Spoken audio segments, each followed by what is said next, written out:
नमस्कार साथियों, मैं हूं कुलदीप जहांगीर। आप सभी का सामान्य ज्ञान परिवार में एक बार फिर से स्वागत है। जैसा कि दोस्तों अपनी पिछले वाली जो क्लास में अपनी बात हुई थी वो अपन राजस्थान हिस्ट्री की अपन बात कर रहे थे। और राजस्थान हिस्ट्री में जो अपन किसकी बात कर रहे थे दोस्तों, रणथंभौर के चौहानों के बारे में बात कर रहे थे। अजमेर के चौहानों को मैंने आपको पूरी जो भी आपको जितनी भी डिटेल्स थी अजमेर के चौहानों के बारे में मैंने आपको पहले अपन बात कर चुके हैं। उसके बाद अपन ने रणथंभौर के चौहानों के बारे में बात की थी। रणथंभौर के चौहानों के जो संस्थापक हैं उनसे लेके अपन हमीरदेव चौहान की कुछ जानकारी तक पहुंच चुके थे। ठीक है दोस्तों, देखो आगे बात करते हैं हमीरदेव चौहान के बारे में। हमीर देव चौहान, इनका शासनकाल मैंने बता दिया था आपको, कहां से कहां तक था, 1282 से 1301 तक। ठीक है दोस्तों, यानी कि अपनी बात चल रही थी दोस्तों। सबसे पहले आप वीडियो को लाइक और कमेंट जरूर करें। आप लाइक नहीं करते, सबसे पहले आते ही वीडियो को लाइक कर दिया करें। और जिसने चैनल को सब्सक्राइब नहीं किया हो वो चैनल को सब्सक्राइब करें। हमारे सामान्य ज्ञान परिवार का जो चैनल है बहुत ही अच्छा चैनल है, आप सभी को सुविधाएं हो रही है। आप के नहीं कर रहे हैं दोस्तों हम सब ये, तो आप सबसे पहले आते लाइक किया करें और शेयर जरूर कर दीजिए करें। ठीक है दोस्तों, बात कर रहे थे हम, अपन टॉपिक पे आते हैं। हमीरदेव चौहान की अपनी बात चल रही थी दोस्तों। और हमीरदेव चौहान में जो अपनी बात हो रही थी वो मैंने आपको लास्ट वीडियो में जो अपनी क्लास चल रही थी उसमें बात कर चुके थे कि हमीरदेव चौहान 16 युद्धों का विजेता बताया गया है। कितने युद्ध का दोस्तों? 16 युद्ध के विजेता बताया गया। हमीरदेव चौहान को 16 युद्धों का विजेता बताया गया है। और ये जो विजेता है ना, इसके उपलक्ष्य में यानी कि 16 युद्ध जीते इसने, अब ये ज्यादा खुश हो गया। हमीरदेव चौहान जो है वो खुश हो गए। अब क्या करेंगे दोस्तों, इसके उपलक्ष्य में एक यज्ञ करवाएंगे दोस्तों। और उस यज्ञ का नाम है कोटि यज्ञ। क्या नाम है दोस्तों? कोटि यज्ञ। और इस यज्ञ का राजपुरोहित है दोस्तों, राजपुरोहित। कौन है दोस्तों राजपुरोहित? वो है दोस्तों विश्वरूपम।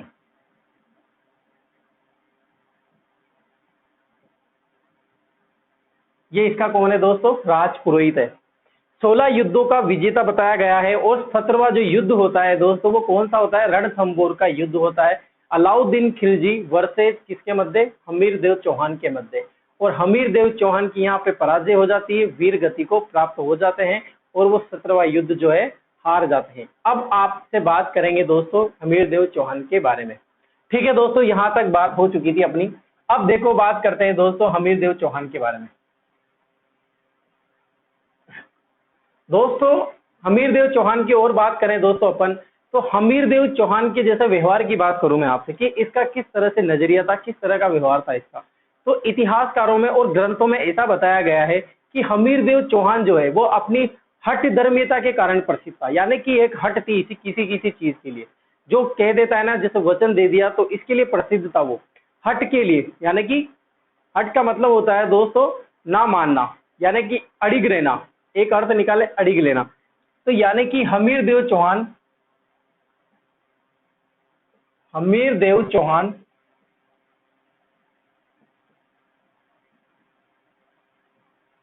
अपनी किसके लिए प्रसिद्ध था दोस्तों? हठ धर्मीयता के कारण प्रसिद्ध था।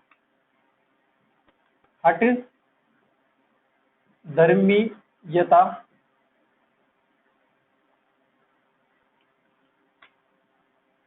धर्मीयता के कारण प्रसिद्ध था। यानी कि दोस्तों हमीरदेव चौहान प्रतापी शासक तो था ही, लेकिन हठ धर्मीयता के कारण भी प्रसिद्ध था। आपको पता भी हो दोस्तों मंगोल शासक महमूद शाह को शरण दे देता है कौन? हमीरदेव चौहान। और अलाउद्दीन खिलजी का जो युद्ध रहता है उसका एक कारण ये भी बताया जाता है कि महमूद शाह को शरण दे देता है कौन? हमीरदेव चौहान। और उसको अलाउद्दीन के कहने पर भी वो वहां से उसको छोड़ता नहीं है। वो कहता है कि इसको मेरे हवाले कर दो, तो मैं यहाँ से ये युद्ध नहीं करेंगे। लेकिन हमीरदेव नहीं बताता है कि मेरी शरण में जो आ गया, अब चाहे मेरे परिवार की की जान खतरे में हो जाए या मेरे परिवार की सारी फैमिली की जान चली जाए, लेकिन मैं इसको नहीं छोड़ूंगा।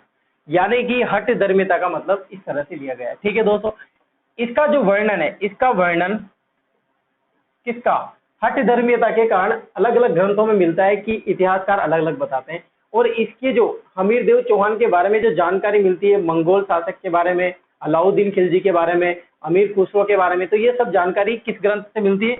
इसका वर्णन निम्न ग्रंथों से मिलता है, निम्न ग्रंथों से मिलता है।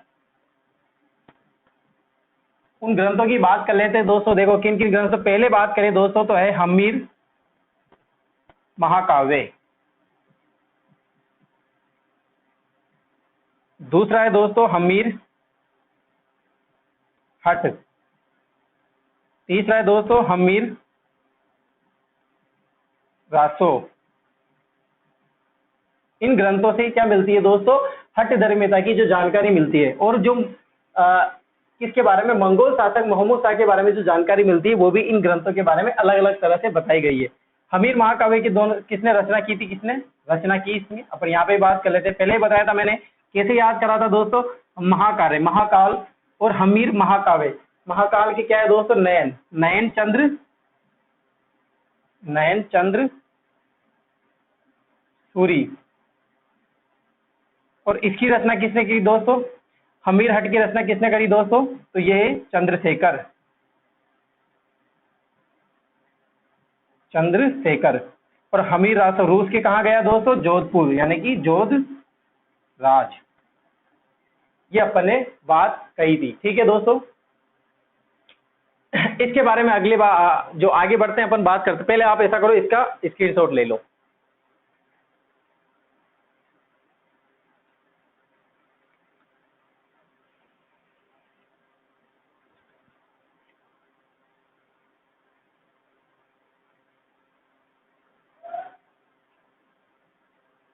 मिटा दो दोस्तों। अब आगे बात करते हैं अमीरदेव चौहानों के युद्ध के बारे में, जो इसके फैक्ट युद्ध हुए थे उनके बारे में अपन बात कर लेते हैं।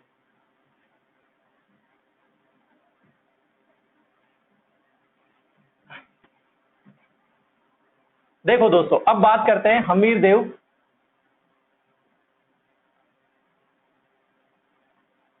व दिल्ली सल्तनत।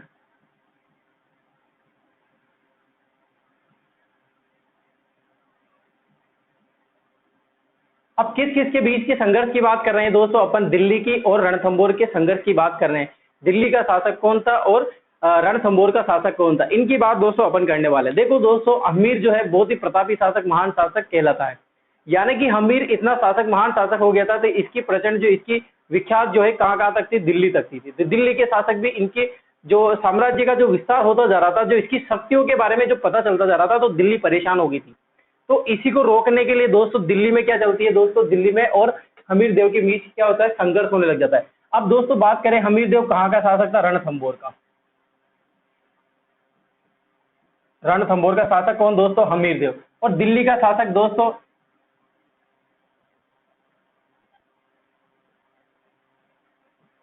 हमीरदेव। और दिल्ली का शासक कौन दोस्तों? तुर्कों को पराजित करके दोस्तों खिलजी वंश की वहां पर स्थापना हो जाती है। कहां पर दोस्तों?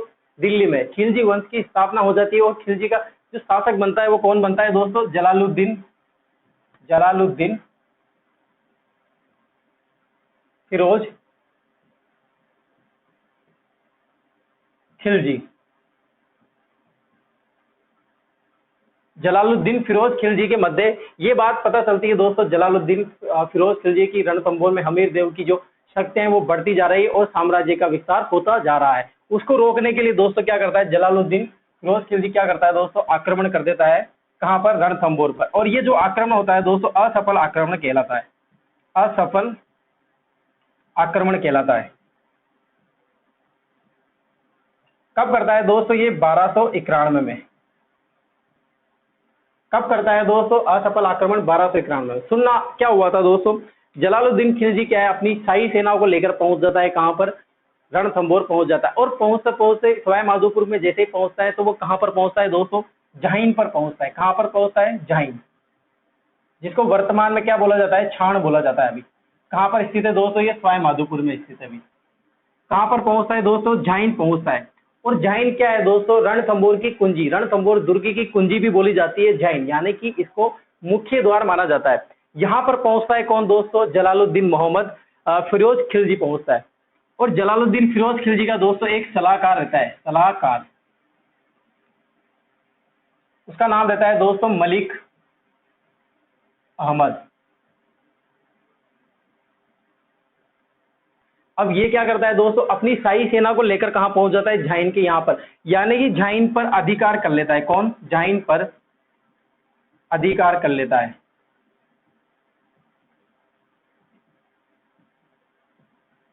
किसने किया दोस्तों झाइन पर अधिकार?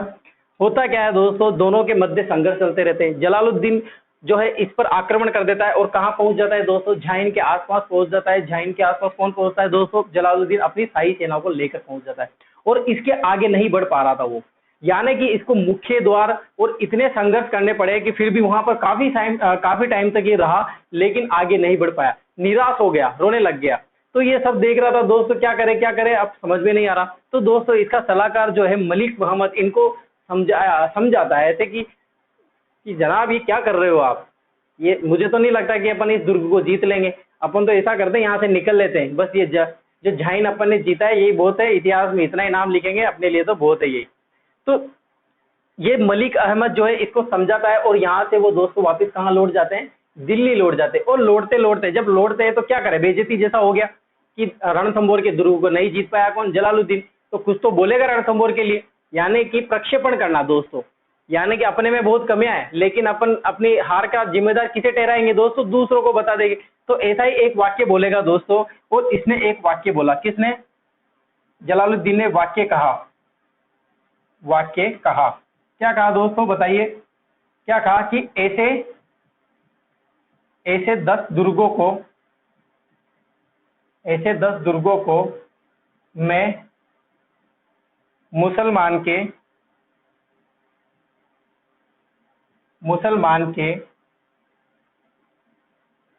एक बाल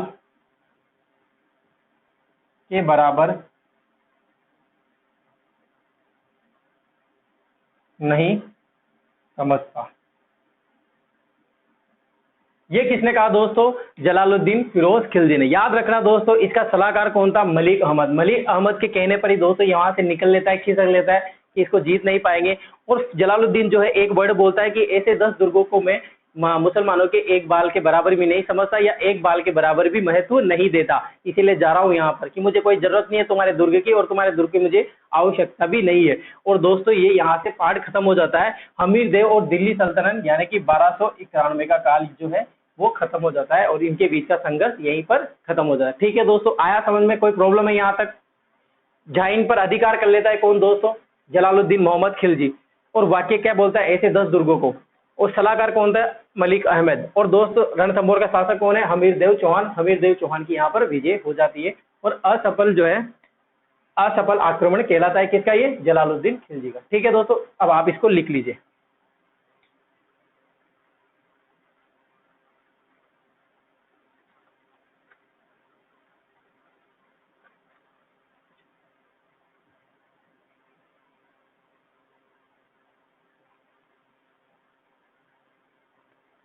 ठीक है दोस्तों, मिटा दूं?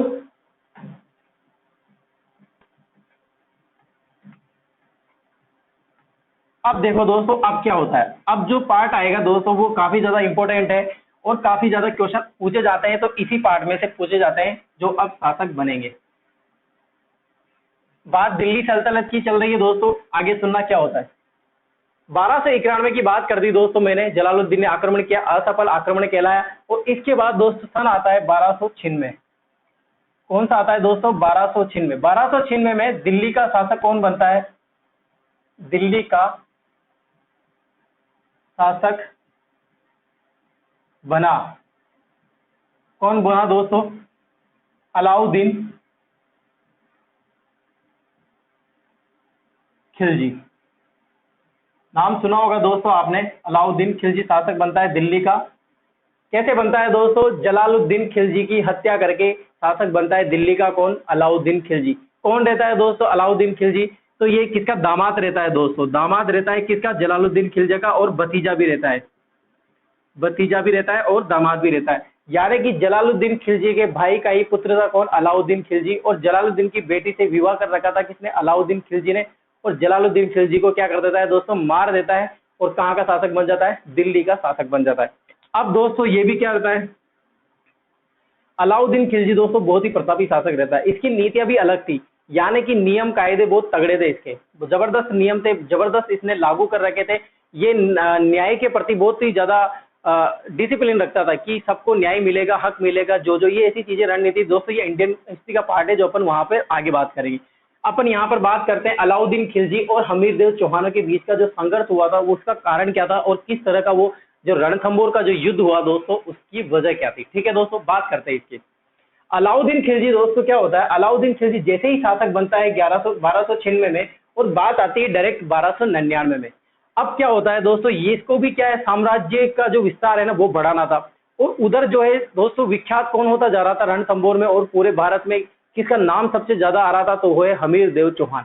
परेशान हो जाता है दोस्तों अलाउद्दीन खिलजी को, पता चलता है कि यार ये तो बहुत बड़ा शक्तिशाली शासक है, इसको तो रोकना होगा, तभी तो मैं अपने साम्राज्य का विस्तार कर सकता हूँ।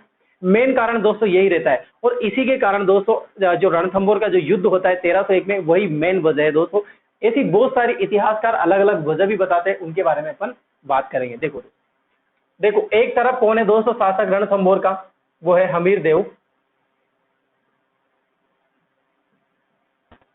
चौहान। अब बात कर रहे हैं अपन वर्सेज अलाउद्दीन खिलजी की।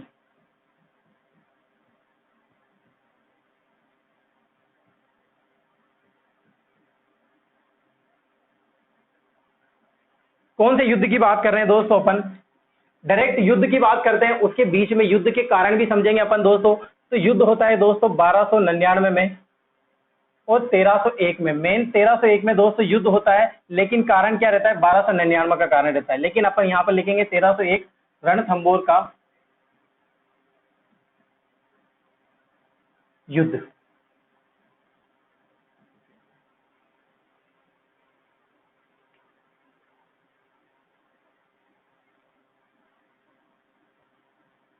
रणथंबोर के युद्ध की बात करते हैं, क्यों होता है दोस्तों?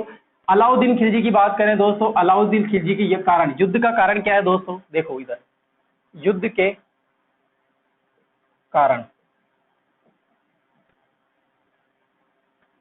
ये युद्ध क्यों होता है दोस्तों, इस युद्ध के कारण के बारे में अपन बात करेंगे, और इन कारणों को जानेंगे। इसी में अपन को हमीरदेव चौहान और अलाउद्दीन खिलजी की बात जो है कंप्लीट, इसके बारे में जो कहानी है वो पता चल जाएगी। पहले की बात करूं दोस्तों मैं, पहले युद्ध की, तो बहुत ही साम्राज्य कारण था,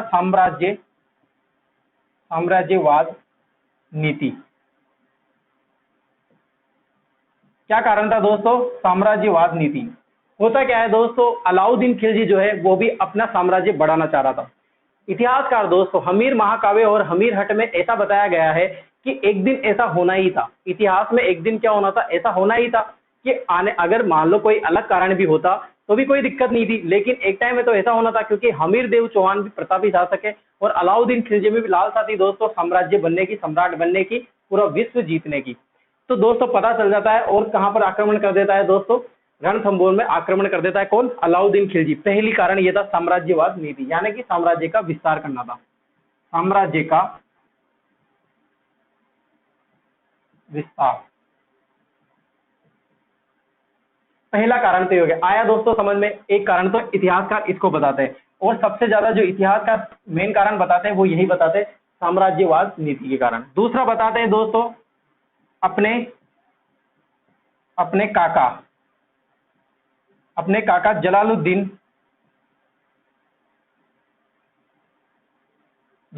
के अपमान का बदला।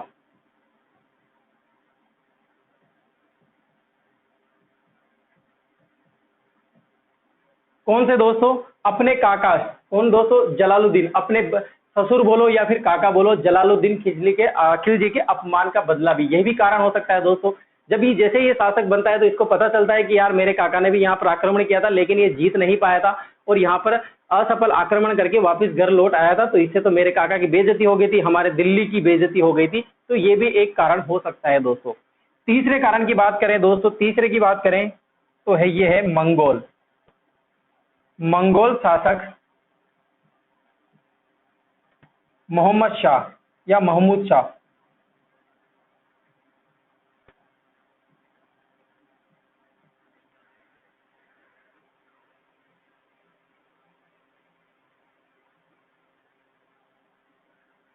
मंगोल शासक क्या नाम है दोस्तों? मंगोल शासक महमूद शाह। मंगोल शासक महमूद शाह को हमीर देव ने शरण दी। क्या कारण हो सकता है दोस्तों? दोस्तों देखो, ऐसा भी इतिहासकार बताते हैं। हमीर हट में एक कहानी है दोस्तों, वो भी मैं आपको सुनाऊंगा। पर हमीर महाकाव्य में दोस्तों जो है मंगोल जो शासक है मोहम्मद शाह, उसके बारे में वर्णन मिलता है। सुनना दोस्तों क्या होता है, आराम से सुनना दोस्तों। स्टोरी होता क्या है दोस्तों, अलाउद्दीन मोहम्मद शाह जो मंगोल की अपन बात करें दोस्तों, मंगोल क्या है? एक जाति का नाम है दोस्तों। क्या नाम है? एक जाति है दोस्तों। मंगोल प्रथम ऐसी हिंदू जाति है जिसने इस्लाम धर्म को कबूल किया था, यानी कि नव मुस्लिम भी कहलाते हैं। कौन दोस्तों? मंगोलवासी।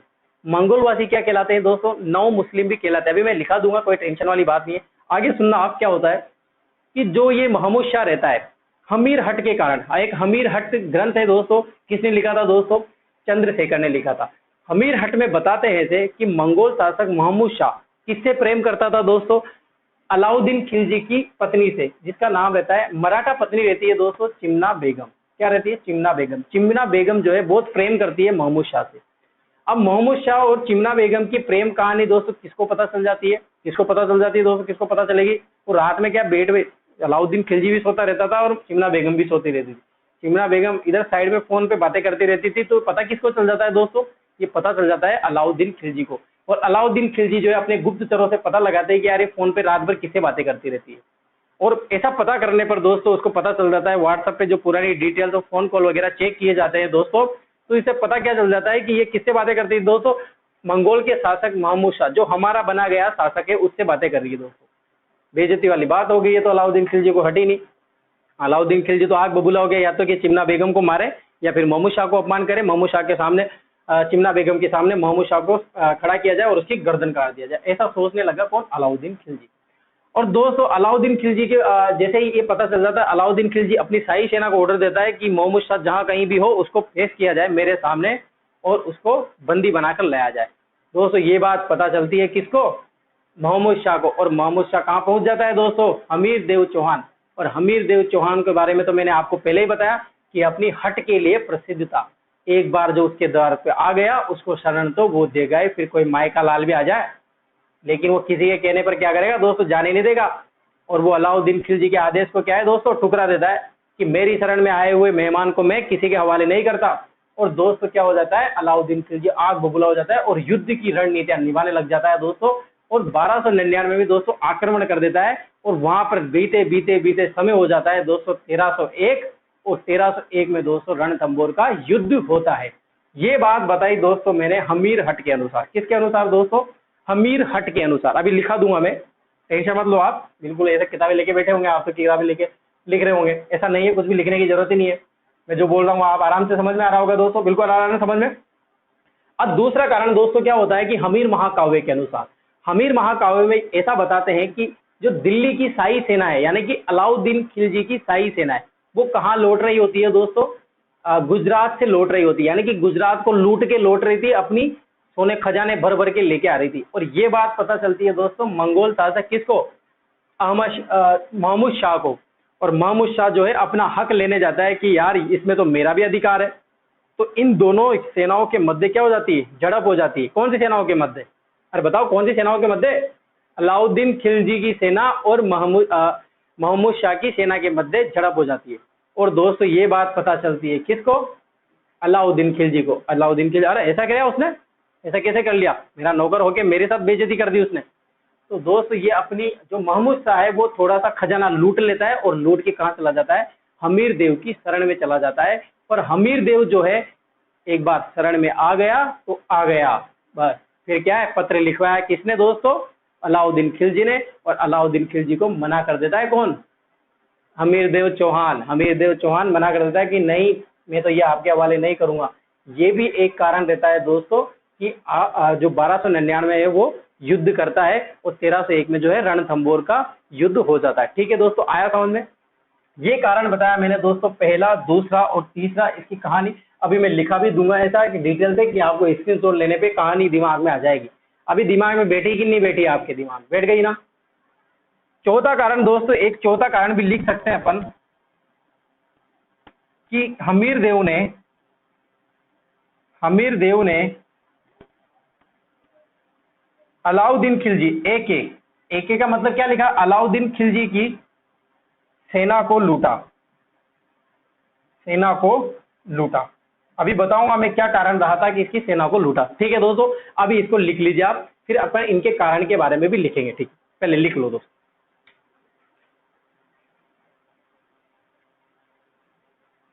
हो गया? इसकी शोर ले लिया? मिटा दूं?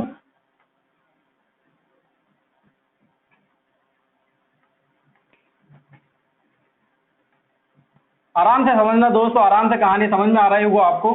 बिल्कुल मैं आराम से बता रहा हूँ, एक एक चीज बता रहा हूँ कि क्या कारण रहा होगा युद्ध का। ये सब कारण भी मैं आपको बता रहा हूँ। ठीक है दोस्तों, देखो अपन यहाँ पर बात कर रहे थे दोस्तों कारण की। किसकी बात कर रहे थे? कारण, युद्ध का कारण। किसका दोस्तों? युद्ध के कारण की। इसमें तीसरे नंबर की बात करी थी मंगोल। अपन मंगोल की बात करें दोस्तों, पहली, मैंने क्या बताया? पहली हिंदू धर्म जाति जिसने क्या कबूला? इस्लाम धर्म।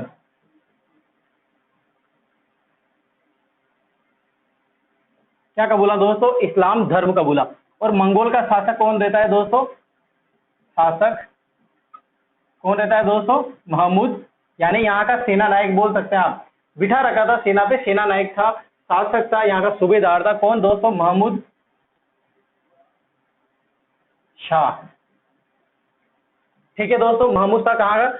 और अब देखो किसके अनुसार दोस्तों? हमीर महाकाव्य के अनुसार। क्या कारण था दोस्तों? महमूद शाह ने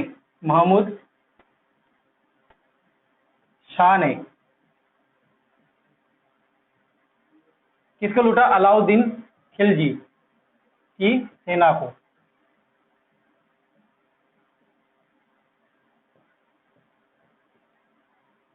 महमूद शाह ने किसको लूटा दोस्तों? अलाउद्दीन खिलजी की सेना को। इस कारण भी क्या हुआ था दोस्तों?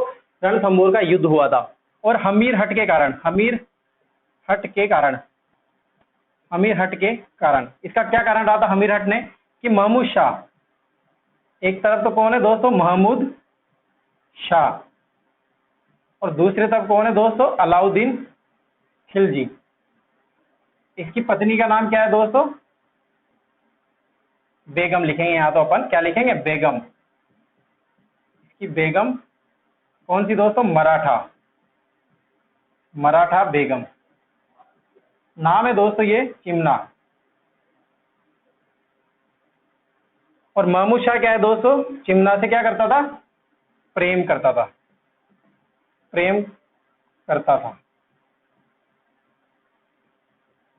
किससे प्रेम करता था दोस्तों? अलाउद्दीन खिलजी की बेगम थी मराठा बेगम, उससे महमूद शाह क्या करता था दोस्तों? प्रेम करता था। और युद्ध के कारण था दोस्तों हमीर हट के अनुसार कि शरण दी। अब इसके बाद शरण दी दोस्तों, शरण दी।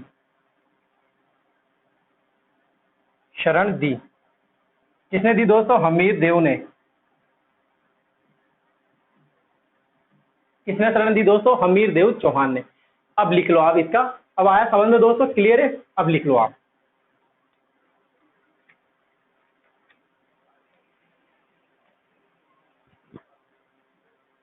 मिटा दो दोस्तों।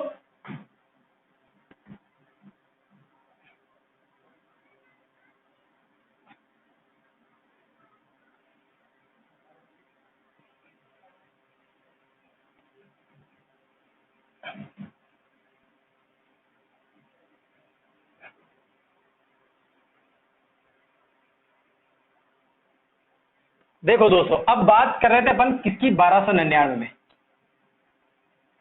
अब क्या होगा दोस्तों, रणथंभौर का युद्ध होगा, उससे पहले क्या होगा देखो। अब क्या करा, अलाउद्दीन खिलजी ने किसको ऑर्डर दिया दोस्तों, किसको पत्र लिखा, हमीर देव चौहान को पत्र लिखा, और क्या बोला कि इसको मेरे हवाले कर दो, किसको, महमूद शाह को मेरे हवाले कर दो, मेरे शरण में दे दो इसको, मुझे मेरी शरण में इसको भेज दो, मैं आपसे कुछ छोड़ दूंगा, माफ कर दूंगा, ऐसा कुछ बोलता है कौन, अलाउद्दीन खिलजी। लेकिन कौन नहीं मानता, हमीर देव चौहान नहीं मानता, और क्या करता है दोस्तों, अपनी शाही सेना को ऑर्डर दे देता है। और ऑर्डर देने के बाद दोस्तों 1299 में कहां पर, 1299 में दोस्तों कहां पर, झाइन में, झाइन में हमीर देव चौहान, हमीर देव इसके सेनापति रहते हैं दोस्तों, सेनापति उसका नाम रहता है, मैंने बताया था आपको सेनापति कौन थे, धर्म सिंह और भीम सिंह, धर्म सिंह और भीम सिंह। और 1299 में अलाउद्दीन खिलजी, अलाउद्दीन खिलजी इसके सेनापति दोस्तों लड़ने जाते हैं। इसके सेनापति का नाम क्या रहता है, सेनापति उलुग खां और नुसरत खां।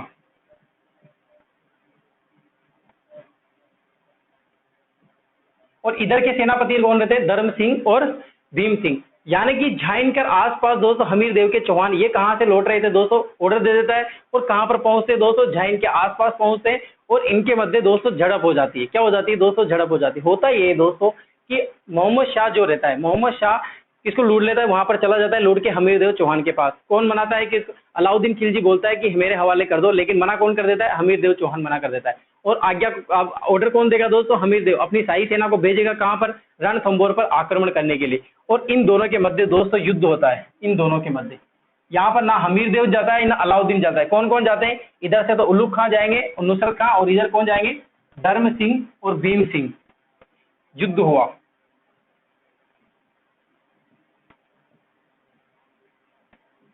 और दोस्तों पराजित कौन हो जाते हैं, ये नुसरत खां, और ये कौन दोस्तों, जीत जाते हैं। लेकिन यहाँ पर दोस्तों भीम सिंह जो है, कौन, भीम सिंह, ये मारा जाता है, मारा जाता है। कौन मारा जाता है दोस्तों, भीम सिंह जो है मारा जाता है। कहां पर युद्ध होता है, झाइन के मैदान में। कहां पर पड़ता है ये, सवाई माधोपुर में। झाइन के मैदान में धर्म सिंह व भीम सिंह तथा उलुग खां नुसरत खां के मध्य युद्ध होता है दोस्तों। और उलुग खां नुसरत खां जो है वो पराजित हो जाते हैं, लेकिन भीम सिंह जो है दोस्तों मारा जाता है। कौन मारा जाता है दोस्तों, भीम सिंह मारा जाता है। और ये बात पता चलती है दोस्तों, भाग के कौन बताएंगे, उलुग खान नुसरत का किसको बताएंगे, अलाउद्दीन खिलजी को बताएंगे कि यार हमको तो यहाँ पर लूट लिया, जो भी हम लेके आए थे सब लेके चले गए, और हम तो यहाँ पर भिखारियों की तरह बैठे पड़े हैं, ऐसे कोई मतलब नहीं निकल रहा। आप जल्दी से शाही सेना लेकर आप स्वयं भी पधारे। और दोस्तों अब क्या होगा दोस्तों, अलाउद्दीन खिलजी जो है अपनी शाही सेना को लेकर स्वयं पधारेंगे कहाँ पर, रणथंभौर के दुर्ग पर। कहाँ पर पहुंचाएंगे दोस्तों, रणथंभौर के दुर्ग पर आक्रमण करेंगे। और ये समय हो जाता है दोस्तों 1301 का। ठीक है दोस्तों, आया समझ में ये। अब इसको लिख लीजिए पहले आप।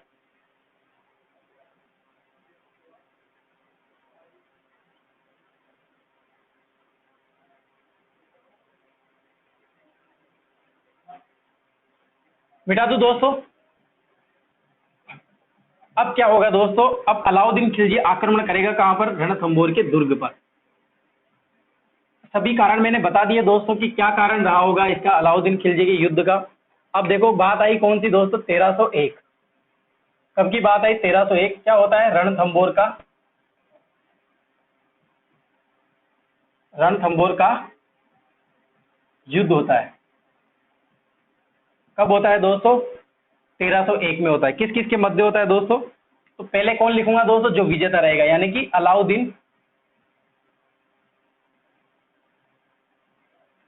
खिलजी वर्सेस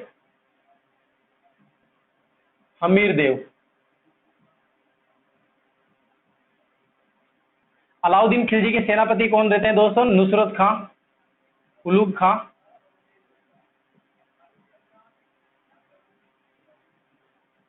सेनापति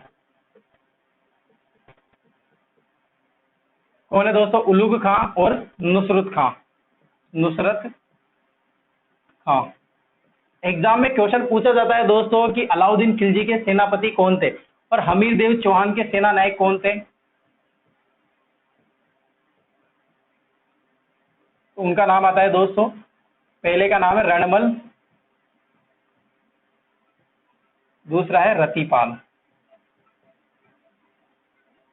कौन है दोस्तों, रणमल और रतिपाल है। कहाँ के शासक है दोस्तों, हमीर देव चौहान के जो है ये सेनापति है। और कहाँ के शासक है, हमीर देव, रणथंभौर का शासक है दोस्तों। अब क्या करेगा दोस्तों, हमीर अलाउद्दीन खिलजी जो हमीर देव पर आक्रमण करेगा, लेकिन समझ में नहीं आ रहा दोस्तों कि आक्रमण कैसे करे, क्या करे। ये पहुंच तो जाता है लेकिन इसको कोई रास्ता, कोई मार्ग नजर नहीं आता अंदर जाने के लिए, क्योंकि दोस्तों जो रणथंभौर का जो दुर्ग है ना वो पहाड़ियों में गिरा हुआ है और बहुत ऊपर है। तभी अमीर खुसरो ने भी इस दुर्ग के लिए कहा था कि सारे दुर्ग जो है बख्तरबंद है, ये सिर्फ नंगा दुर्ग है, सारे दुर्ग नंगे हैं और ये दुर्ग क्या है, बख्तरबंद है। किसने कहा था दोस्तों, ये अमीर खुस ने, क्योंकि वृक्षों से ऐसा गिरा हुआ है कि दुर्ग नजर ही नहीं आता। और इतना जबरदस्त दुर्ग है दोस्तों कि अलाउद्दीन खिलजी चौंक जाता है देख के कि यार मैं कैसे आक्रमण करूंगा। अतः समय जो है दोस्तों महीने के महीने निकलते जाते हैं, 8 महीने 10 महीने निकलते जाते हैं और समय आ जाता है दोस्तों वर्षा ऋतु का काल का समय आ जाता है। अब डर किसको लगने लगा दोस्तों, अलाउद्दीन खिलजी को, कि यार दिल्ली से मैं यहाँ आया हूँ और दिल्ली में पता नहीं कौन आक्रमण कर देगा, तो मैं तो दिल्ली से भी जाऊंगा और यहाँ से भी जाऊंगा। और हमीर देव चौहान के भी दोस्तों क्या होता है कि सबसे बड़ा जो कारण रहता है युद्ध का वो रहता है कि यहाँ पर अन्न भंडार खाली हो जाते हैं।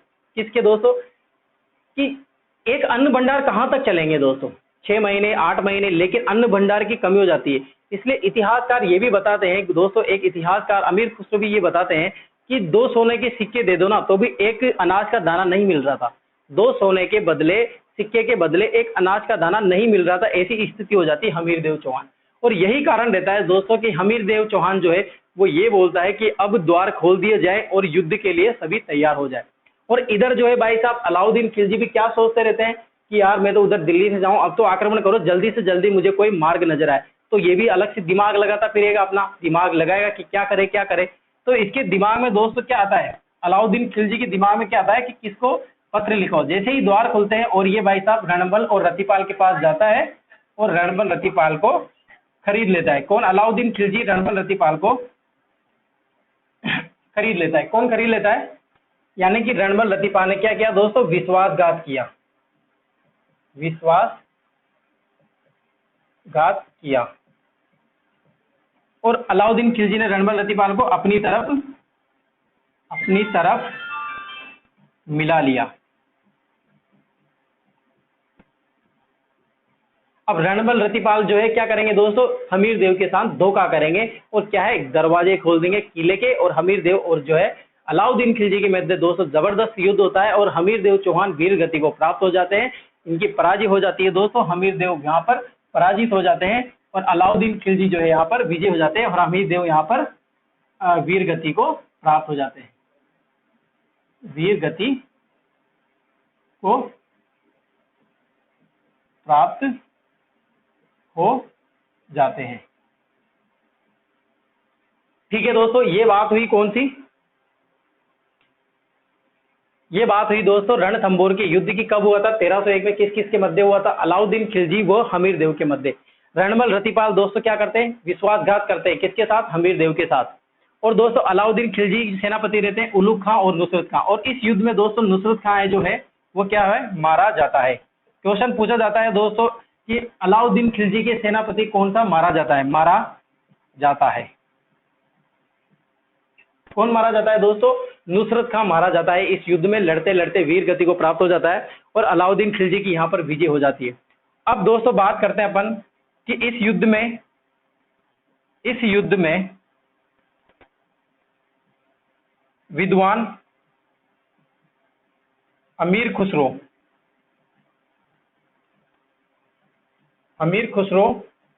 भी उपस्थित था।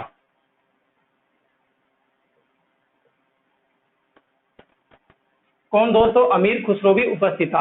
और लिखने की जरूरत नहीं है दोस्तों, अमीर खुसरो ने इस युद्ध का दोस्तों वर्णन किया है, इस युद्ध की बहुत सी जानकारी दी है। और अमीर खुसरो ने दोस्तों क्या कहा, आज कुफ्र का गढ़ जो है वो इस्लाम का घर हो गया है। क्या कहा दोस्तों, आज कुफ्र का गढ़ क्या कहा दोस्तों, आज कुफ्र का गढ़ क्या हो गया, इस्लाम का घर हो गया। किसने कहा दोस्तों? ये अमीर खुसरो ने कहा। अलाउद्दीन खिलजी के साथ दोस्तों कहां पर आया था? ये रणथंभौर आया था और इस युद्ध का जो है इसने चित्रण किया है, देखा है दोस्तों। किसने? अमीर खुसरो ने। और दोस्तों अब यहाँ पर किसकी पराजित हो जाती है? हमीर देव चौहान जो है वो वीर गति को प्राप्त हो जाते हैं और दोस्तों अलाउद्दीन खिलजी का जो है वो वहां का अधिकार हो जाता है या फिर अधिकार हो जाता है। किसको जीत लेता है? रणथंभौर को जीत लेता है और यहाँ का सूबेदार किसको बना देता है दोस्तों? उल्लुग खां को। किसको? उल्लुग खां को। उल्लुग खां को रणथंभौर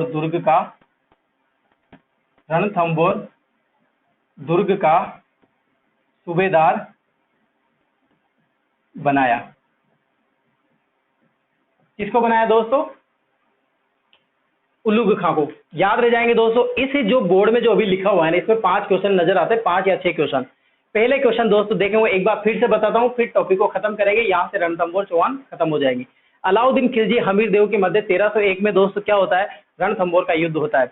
वीर गति को कौन प्राप्त हो जाता है? हमीर देव चौहान, और पराजित हो जाते हैं। और हमीर देव की रानी के बारे में मैंने पहले बता दिया। इसकी रानी रहती है रंग देवी, जो जौहर करती है, राजस्थान का प्रथम जौहर रहता है। और इसकी पुत्री रहती है देवल दे दोस्तों, जो क्या रहती है? जल जौहर करती है। प्रथम राजस्थान का जल जौहर रहता है। इसके सेनापति रहते हैं दोस्तों रणबल रतिपाल, जो विश्वासघात करते हैं किसके पास? हमीर देव। किले के द्वार खोल देते हैं और युद्ध का कारण हो जाता है। अलाउद्दीन खिलजी के दोस्तों उल्लुग खां, नुसरत खां, 2 सेना नायक रहते हैं। नुसरत खां युद्ध में मारा जाता है और उल्लुग खां जो है रणथंभौर का सूबेदार बना देता है। कौन? अलाउद्दीन खिलजी। और इसके साथ दोस्तों अमीर खुसरो भी उपस्थित था और अमीर खुसरो ने जीतने के बाद ये कहा था, विजय के उपरांत ये कहा था कि आज कुफ्र का गढ़ इस्लाम का घर हो गया। किसने कहा दोस्तों? अमीर खुसरो ने कहा। ठीक है दोस्तों, ये सारी जानकारी आज के लिए इतना ही काफी है दोस्तों। रणथंभौर के चौहान यहाँ से खत्म होते हैं दोस्तों। नेक्स्ट क्लास में अपन देखते हैं क्या कौन से टॉपिक को लेके आते हैं, आपके लिए सरप्राइज बना रहेगा। ठीक है दोस्तों, आज के लिए इतना ही काफी। लाइक कमेंट सब्सक्राइब जरूर करें चैनल। अगर आपको चैनल क्लास अच्छी लगती है दोस्तों तो कमेंट जरूर करके बताएं मुझे कि कैसी क्लास और कोई कमी नजर आती तब भी आप मुझे बताएं। ठीक है दोस्तों, थैंक यू, धन्यवाद।